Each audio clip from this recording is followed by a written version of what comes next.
খুব সহজ পদ্ধতিতে কটন ফ্রক বানানো।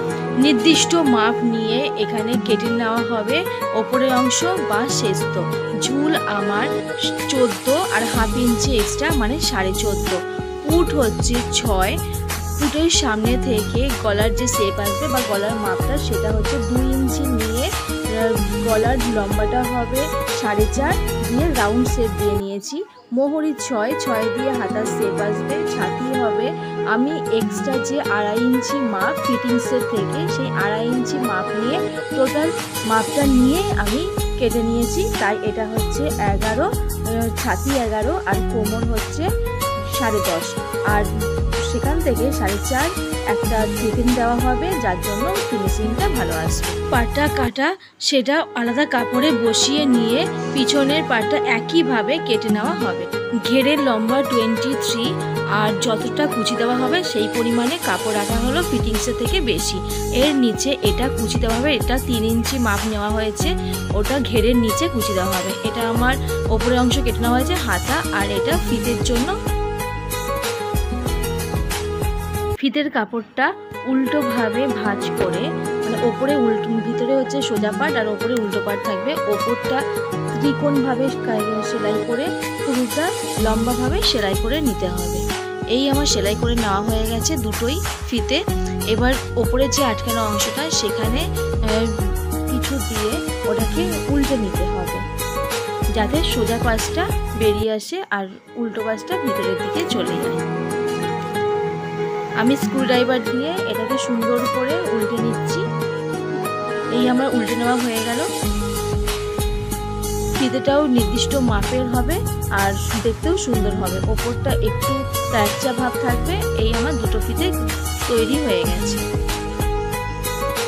পিছনের অংশে যেহেতু হুক বসবে, তাই হুকের পট্টির জন্য আমি কাপড় কেটে নিয়েছি। এইভাবে হুকের পট্টি লাগাতে হবে, প্রথমে জুড়ে নিয়ে আর সোজা দিকটায় ফোল্ড করে ভাঁজ করে সেলাই করে নিতে হবে। আর আরেক পাশে যেটার মধ্যে হুক বসবে সেটার মধ্যে ছোট কাপড় দিয়ে সেলাই করে পুরোটা ভাঁজ করে সেলাই হবে। এই আমার রেডি হয়ে গেল হুক আর হোল্ড দুটোই, আর দুটোরই টিকেন দিতে হবে। এই একইভাবে টিকেন সামনের পার্টটাতেও, এটা পিছনের পার্ট, সামনের পার্টেও দেওয়া হবে। আর এই দুটো পার্টটাকে ফার্স্টে জুড়ে নেওয়া হবে, যাতে নিচের যে ঘেরটা যখন জোড়া হবে তত প্রবলেম না হয়। এবারে গলার অংশটা এইভাবে কাপড় জুড়ে আমার গলার পট্টি একইভাবে সামনের পার্টটাতেও গলার পট্টি দিয়ে নেওয়া হবে।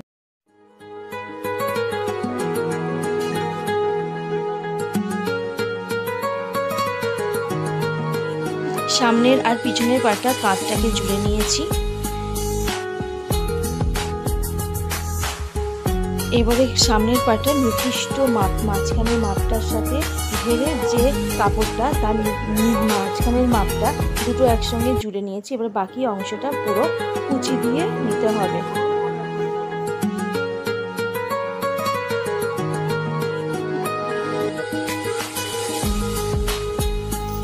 শেষটার সঙ্গে ঘেরটা জুড়ে নেওয়ার পরে আমার যে আরেকটা কাপড় ছিল 3 ইঞ্চি মাপে, সেটা ওই ঘেরের নিচে ভাঁজ করে সুন্দর করে জুড়ে নেওয়া হলো।